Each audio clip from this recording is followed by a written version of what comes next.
الله وبركاته. وعليكم السلام ورحمة الله.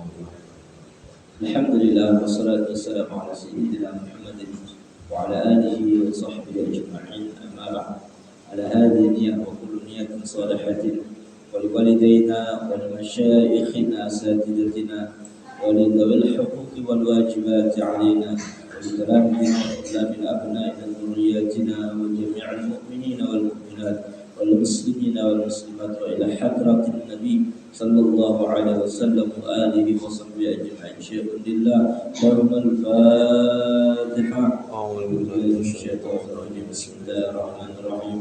الحمد لله رب العالمين الرحمن الرحيم مالك يوم الدين. إياك نعبد وإياك نستعين اهدنا الصراط المستقيم صراط الذين أنعمت عليهم غير المغضوب عليهم ولا الضالين. Alhamdulillah, bersyukur pada Allah Subhanahu wa taala. Salawat dan salam selalu kita jaga haturkan kepada Habibuna Muhammad sallallahu alaihi wasallam, seluruh keluarga, kerabat, sahabat serta pengikut beliau hingga akhir zaman kelak. Jemaah sekalian yang dimuliakan oleh Allah, mari kita merenungkan bagian daripada Al-Qur'an. Di dalam Al-Qur'an banyak sekali tersimpan rahasia-rahasia yang bertingkat-tingkat sesuai dengan kemampuan kita untuk memahaminya.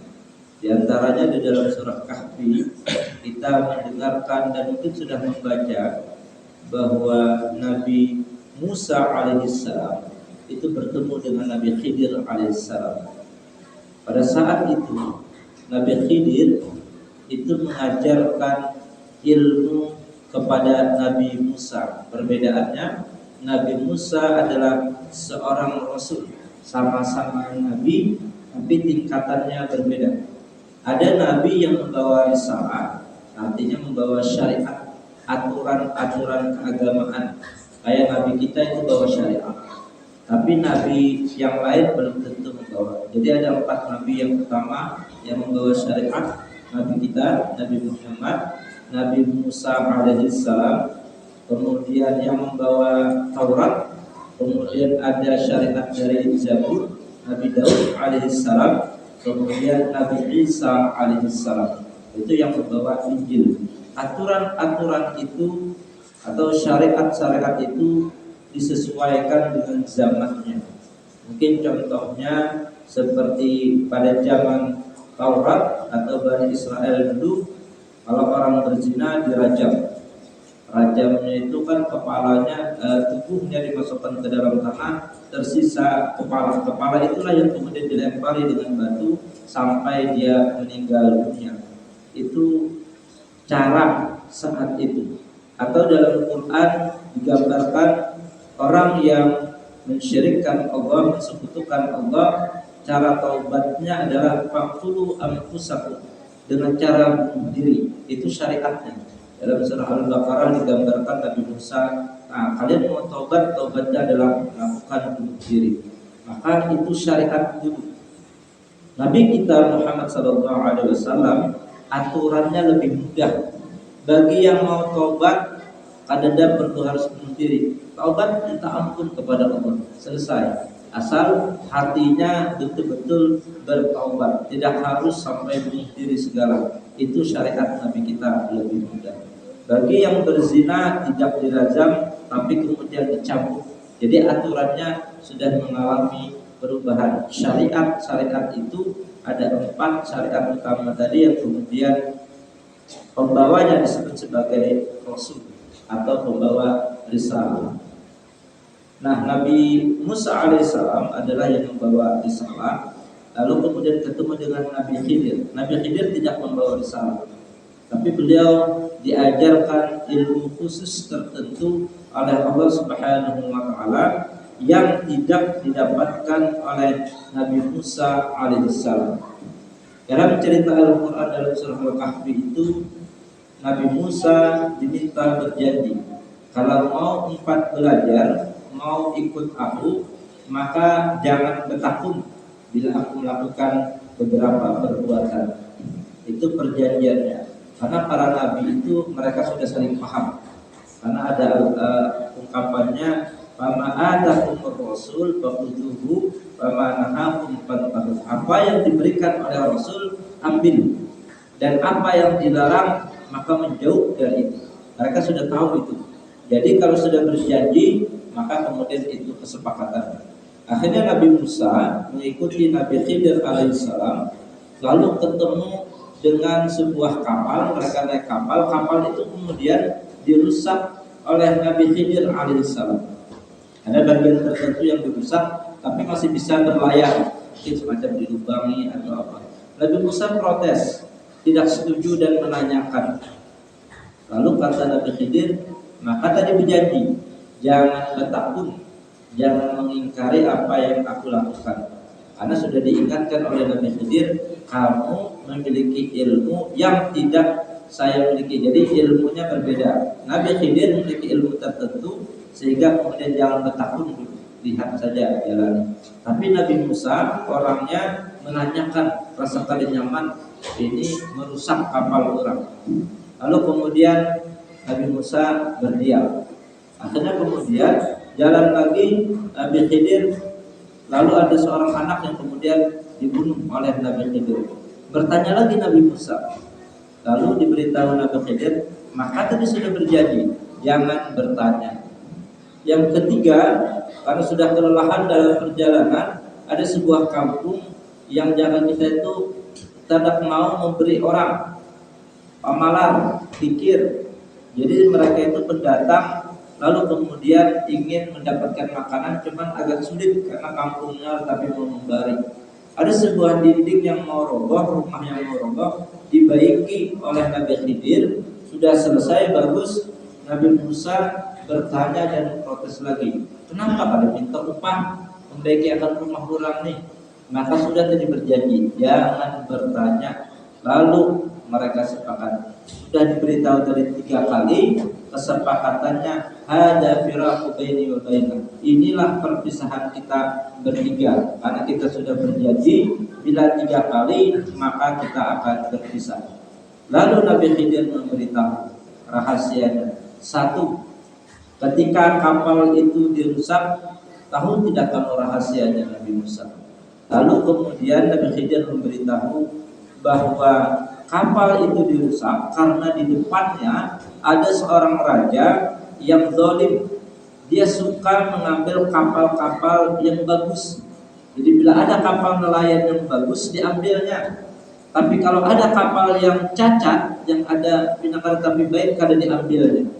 Tampilannya kada baik, tapi pinanya lahirnya itu rusak kapalnya, tapi tujuan Nabi Khidir adalah menyelamatkan.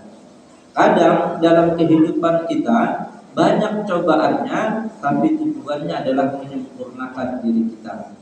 Kita mungkin kena musibah atau sebagainya. Bila kita lihat musibahnya saja, maka kita komplain kepada Allah. Ngomel kita, sakitnya hidup sebagainya. Padahal ada tujuan hikmah di balik itu. Itu satu pelajaran yang diberikan kepada kita lewat Al-Quran dan lewat yang diajarkan Nabi Khidir kepada Nabi Musa alaihissalam. Artinya ada hikmah di balik segala sesuatu ini. Kita kalau kaum mengatur. Yang kedua, kalau yang pertama tadi Nabi Khidir mencontohkan dulu Nabi Musa, kamu juga mengalami hal yang sama. Pada waktu masih bayi, ibu kamu itu takutan. Mamanya Nabi Musa itu takutan ketika Nabi Musa dilahirkan karena khawatir dibunuh Fir'aun. Bila ada anak Bani Israel itu lahir lakian, itu akan dibunuh. Yang dibiarkan hidup adalah anak perempuan. Ketika Nabi Musa alaihissalam lahir, ibunya khawatir. Lalu kemudian diberi air susu ibunya, Allah mengilhamkan kepada hati ibunya. Nah, kalau sudah menyusui, jika merasa khawatir juga, buat di dalam peti, dalam tabut namanya bahasa Al-Quran. Lalu kemudian andaknya di Sungai Nil. Sungai Nil itu bergelombang. Padahal kalau diandak di Sungai Nil kemungkinan mati juga, tinggalan gitu. Karena dalam kotak siapa yang menjaga? Pas ada buaya, pas ada ular yang memakan, gelombang menenggelamkan. Tapi Allah mengilhamkan dengan rasa khawatir itu tetap dilemparkan oleh ibunya dalam peti. Sambil kemudian ibunya khawatir dan menyuruh saudarinya Nabi Musa namanya Pusih itu untuk mengamati. Jadi petinya Nabi Musa itu kemudian jalan sampai ke kerajaan Fir'aun dan diambil Fir'aun dengan istrinya dan hendak dibunuh Fir'aun, tapi dilarang oleh istrinya namanya Asia.